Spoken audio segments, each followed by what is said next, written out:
Hi, it's Sue. Thanks for joining me for today's Bible reading for April 7th, and I'm reading 2 Samuel 8 through 12 today from the World English Bible. Verse 1. After this, David struck the Philistines and subdued them, and David took the bridle of the mother city out of the hand of the Philistines. He struck Moab and measured them with a line, making them to lie down on the ground, and he measured 2 lines to put to death and 1 full line to keep alive. The Moabites became servants to David and brought tribute. David struck also Hadadezer, the son of Rehob, the king of Zobah, as he went to recover his dominion at the river. David took from him 1,700 horsemen and 20,000 footmen. David hamstrung all the chariot horses, but reserved of them for 100 chariots. When the Syrians of Damascus came to help Hadadezer, king of Zobah, David struck 22,000 men of the Syrians. Then David put garrisons in Syria of Damascus, and the Syrians became servants to David and brought tribute. Yahweh gave victory to David wherever he went. David took the shields of gold that were on the servants of Hadadezer and brought them to Jerusalem. From Betah and from Berothai, cities of Hadadezer, King David took a great quantity of brass. When Toi, king of Hamath, heard that David had struck all the army of Hadadezer, then Toi sent Joram his son to King David to greet him and to bless him, because he had fought against Hadadezer and struck him. For Hadadezer had wars with Toi. Joram brought with him vessels of silver, vessels of gold, and vessels of brass. King David also dedicated these to Yahweh with the silver and gold that he dedicated of all the nations which he subdued, of Syria, of Moab, of the children of Ammon, of the Philistines, of Amalek, and of the plunder of Hadadezer, son Rehob, king of Zobah. Now, did you notice, and this isn't the only incidence for this type of thing, it says that Joram brought vessels of silver, gold, and brass. Well, those were extremely valuable. I mean, that's why he's bringing it as a gift for the king, right? So, do you think he just threw them in a backpack over his shoulder and walked over there or rode over there? Probably not. He probably had a company with him to protect him and guard him. I mean, there were potential robbers and bands of outlaws, that type of thing. Maybe stronger kings that would have loved to have that gold, silver, and brass. So what I'm saying is there's more behind some of these sentences than you get in the description. So that's one of the reasons why it's good to slow down and meditate on the word, not just read it, but have a study time where we can just kind of mull it over and think about it and do the word studies and look up the history in the background. So I just wonder how many men went with Joram when he brought all this to King David. Verse 13. David earned a reputation when he returned from striking down 18,000 men of the Syrians in the Valley of Salt. He put garrisons in Edom. Throughout all Edom he put garrisons, and all the Edomites became servants to David. Yahweh gave victory to David wherever he went. David reigned over all Israel, and David executed justice and righteousness for all his people. That's important too. It wasn't just justice, it was justice and righteousness. So his judicial system was righteous. It was according to, how do you decide what's right and wrong? Well, according to the standard of righteousness. So it says he executed justice and righteousness for all his people. Joab the son of Zeruiah was over the army. Jehoshaphat the son of Ahilud was recorder. Zadok the son of Ahitub and Ahimelech the son of Abiathar were priests. Sarai was scribe. Benaiah the son of Jehoiada was over the Cherethites, and the Pelethites, David's sons, were chief ministers. David said, "Is there yet any who is left of Saul's house, that I may show him kindness for Jonathan's sake?" Okay, so remember, he had a covenant with Jonathan, so he's wondering, am I keeping my agreement? Am I keeping my covenant? So he said, "Is there anyone still alive from that family?" There was of Saul's house a servant whose name was Ziba, and they called him to David. And the king said to him, "Are you Ziba?" He said, "I am your servant." The king said, "Is there not yet any of Saul's house, that I may show the kindness of God to him?" Ziba said to king, "Jonathan still has a son who is lame in his feet." The king said to him, "Where is he?" Ziba said to the king, "Behold, he is in the house of Machir, the son of Ammiel, in Lodibar." Then King David sent and brought him out of the house of Machir, the son of Ammiel, from Lodibar. Wish I could remember. If you heard me the other day, I said there was a message that I heard one time about whatever we were reading about the other day, and it stuck with me. Oh, it was the pursue, overtake, and recover all. And now here's this one on Lodi Bar, and I don't remember who preached that message, but I've never forgotten Lodi Bar because of that preacher. That's a good preacher when they, teach you something that you never forget. But anyway, in this story, remember, um, well, let's go on with the story here. I won't go on that rabbit trail. So verse 5. Then King David sent and brought him out of the house of Machir, the son of Ammiel, from Lodibar.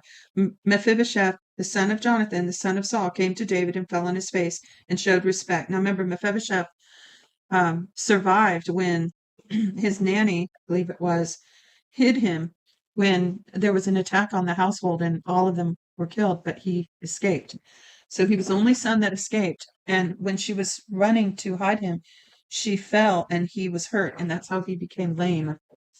So, so David found him years later, and it says, David said, Mephibosheth.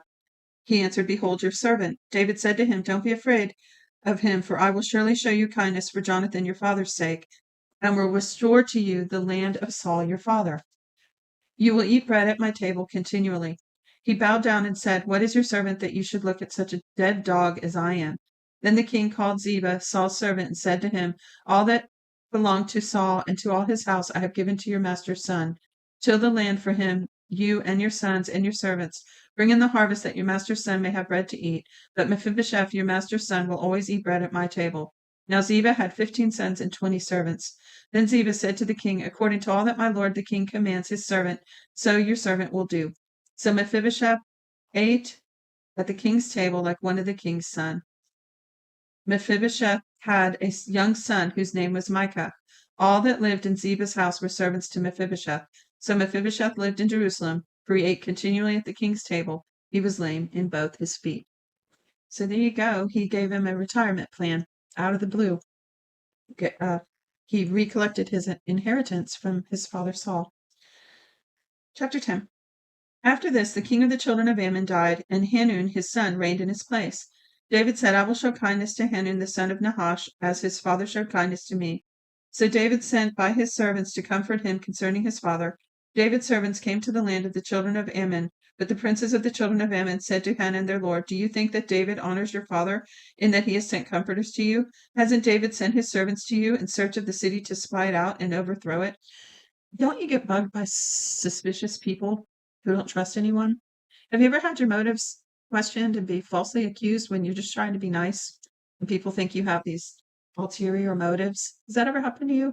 It's happened to me multiple times throughout the years.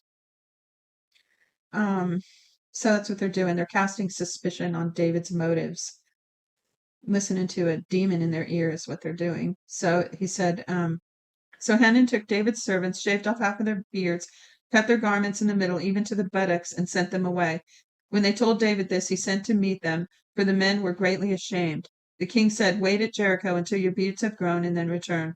When the children of Ammon saw that they had become odious to David, the children of Ammon sent and hired the Syrians of Beth Rehob and the Syrians of Zobah 20,000 footmen, and the king of Maacah with 1,000 men, and the men of Tob 12,000 men. When David heard it, he sent Joab and all the army of the mighty men. The children of Ammon came out and put the battle in array at the entrance of the gate. The Syrians of Zobah and Rebob and the men of Tob and Maacah were by themselves in the field. Now when Joab saw that the battle was set against him before and behind, he chose of all the choice men of Israel and put them in array against the Syrians. The rest of the people he committed into the hand of Abishai his brother, and put them in array against the children of Ammon. He said, If the Syrians are too strong for me, then you will help me. But if the children of Ammon are too strong for you, then I will come and help you. Be courageous, and let us be strong for our people, for the cities of our God, and may Yahweh do what seems good to him. So Joab and the people who were with him came near to the battle against the Syrians, and they fled before him. When the children of Ammon saw that the Syrians had fled away, they likewise fled before Abishai and entered into the city. Then Joab returned from the children of Ammon and came to Jerusalem. When the Syrians saw that they were defeated by Israel, they gathered themselves together. Hadadezer sent and brought out the Syrians who were beyond the river, and they came to Helam and Shabak, the captain of the army of Hadadezer, at their head. David was told that, and he gathered all Israel together, passed over the Jordan, and came to Helam. The Syrians set themselves in array against David and fought with him. The Syrians fled before Israel, and David killed 700 charioteers of the Syrians and 40,000 horsemen, and struck Shobach, the captain of their army, so that he died there. When all the kings who were servants to Hadadezer saw that they were defeated before Israel, they made peace with Israel and served them. So the Syrians were afraid to help the children of Ammon any more. At the return of the year, at the time when kings go to war, David sent Joab and his servants with him and all Israel, and they destroyed the children of Ammon and besieged Rabbah. But David stayed at Jerusalem. At evening, David rose from his bed and walked on the roof of the king's house. From the roof, he saw a woman bathing, and the woman was very beautiful to look at. David sent and inquired after the woman. One said, "Isn't this Bathsheba, the daughter of Eliam, Uriah the Hittite's wife?" David sent messengers and took her, and she came into him, and he lay with her, for she was purified from her uncleanness, and she returned to her house. The woman conceived and sent and told David, and said, "I am with child." David sent to Joab, "Send me Uriah the Hittite." Joab sent Uriah to David. When Uriah had come to him, David asked him,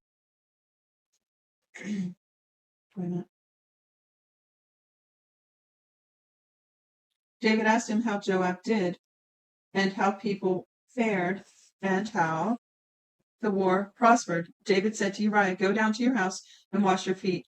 Uriah departed out of the king's house, and a gift from the king was sent after him. But Uriah slept at the door of the king's house with all the servants of his lord, and didn't go down to his house.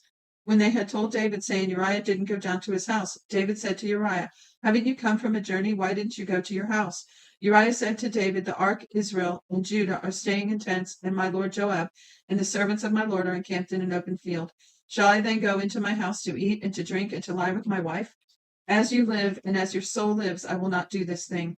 David said to Uriah, "Stay here today also, and tomorrow I will let you depart." So Uriah stayed in Jerusalem that day, and the next day, when David had called him, he ate and drank before him and made him drunk. At evening he went out to lie on his bed with the servants of the Lord, but didn't go down to his house. In the morning David wrote a letter to Joab and set it by the hand of Uriah. He wrote in the letter, saying, "Send Uriah to the forefront of the hottest battle, and retreat from him, that he may be struck and die." When Joab kept watch of the city, he assigned Uriah to the place where he knew that valiant men were. The men of the city went out and fought with Joab. Some of the people fell, even David's servants, and Uriah the Hittite died also. Then Joab sent and told David all the things concerning the war, and commanded the messenger, saying, "When you have finished telling all these things concerning the war to the king, it shall be that if the king's wrath arise, and he asks you, 'Why did you go near to the city to fight? Didn't you know that all would shoot from the wall? Who struck Abimelech, the son of Jerubasheth? Didn't a woman cast an upper millstone on him from the wall, so that he died at Davies? Why did you go so near the wall?' And then you shall say, 'Your servant Uriah the Hittite is also dead.'" So the messenger went and came and showed David all that Joab had sent him for. The messenger said to David, "The men prevailed against us and came out into the field, and we were on them even to the entrance of the gate. The shooters shot at your servants from off the wall, and some of the king's servants are dead, and your servant Uriah the Hittite is dead." Then David said to the messenger, "Tell Joab, don't let this thing displease you, for the sword devours one as well as another. Make your battle stronger against the city and overthrow it. Encourage him." When Uriah's wife heard that Uriah her husband was dead, she mourned for her husband. When the morning was past, David sent and took her home to his house, and she became his wife and bore him a son. But the thing that David had done displeased Yahweh. Yahweh sent Nathan to David, the prophet, that is. He came to him and said to him, "There were two men in the city, one rich and one poor. The rich man had many flocks and herds, but the poor man had nothing except one little ewe lamb, which he bought and raised. It grew together with him and with his children. It ate of his own food and drank his own cup and lay in his own bosom. It was like a daughter to him. A traveler came to the rich man and spared to take of his flock and of his own herd to prepare for the wayfaring man who had come to him, but took the poor man's lamb and prepared it for the man who had come to him." David's anger burned against the man, and he said to Nathan, "As Yahweh lives, the man who has done this deserves to die. He must restore the lamb fourfold, because he has done this thing and because he has no pity." Nathan said to David, "You are the man. This is what Yahweh, the God of Israel, says. I anointed you king over Israel and delivered you out of the hand of Saul. I gave you your master's house and your master's wives into your bosom, and you gave the house of Israel and of Judah. And if that would have been too little, I would have added to you many more such things. Why have you despised Yahweh's word to do that which is evil in his sight? You have struck Uriah the Hittite with the sword, and have taken his wife to be your wife, and have slain him with the sword of the children of Ammon. Now therefore the sword will never depart from your house, because you have despised me, and have taken Uriah the Hittite's wife to be your wife. This is what Yahweh says. Behold, I will raise up evil against you, and out of your own house I will take your wives before your eyes and give them to your neighbor, and he will lie with your wives in the sight of the sun. For you did this secretly, but I will do this openly before all Israel and before the sun. David said to Nathan, and I have sinned against Yahweh. Nathan said to David, Yahweh also has put away your sin. You will not die. However, because of this deed, you have given great occasion to Yahweh's enemies to blaspheme. The child who is born to you will surely die. Nathan departed to his house. Yahweh struck the child that Uriah's wife bore to David, and it was very sick. David therefore begged God for the child, and David fasted and went in and lay all night on the ground. The elders of his house arose beside him to raise him up from the earth, and he would not, and he didn't eat bread with them. On the seventh day the child died. David's servants were afraid to tell him that the child was dead, for they said, Behold, while the child was yet alive, we spoke to him, and he didn't listen to our voice. How will he then harm himself if we tell him that the child is dead? But when David saw that his servants were whispering together, David perceived that the child was dead. And David said to his servants, Is the child dead? And they said, He is dead. Then David arose from the earth, washed and anointed himself, and changed his clothing, and came to Yahweh's house and worshipped. Then he came to his own house, and when he requested, they set before him bread, and he ate. Then his servants said to him, What is this that you have done? You fasted and wept for the child while he was alive, but when the child was dead, you rose up and ate bread. He said, While the child was yet alive, I fasted and wept, for I said, Who knows whether Yahweh will not be gracious to me, that the child may live? But now he is dead. Why should I fast? Can I bring him back again? I will go to him, but he will never return to me. David comforted Bathsheba his wife, and went into her and lay with her, and she bore a son, and called his name Solomon. Yahweh loved him and sent him by the hand of Nathan the prophet, and he named him Jedediah for Yahweh's sake. Now Joab fought against Rabbah, the children of Ammon, and took the royal city. Joab sent messengers to David and said, I have fought against Rabbah. Yes, I have taken the city of waters. Now therefore gather the rest of the people together and encamp against the city and take it, lest I take the city and it be called by my name. David gathered all the people together and went into Rabbah and fought against it and took it. He took the crown of their king from off his head, and its weight was a talent of gold, and in it were precious stones, and it was set on David's head. He brought a great quantity of plunder out of the city. He brought out the people who were in it and put them under the saws, under the picks, under axes of iron, and made them pass through the brick kiln, and he did so to all the cities of the children of Ammon. Then David and all the people returned to Jerusalem. Well, that's it for today's reading. Be sure to check the the description for links, including how to get your free Bible and the Bible Project overview for this book, which is very helpful, and any other links there you want to take advantage of. God bless you. Till tomorrow.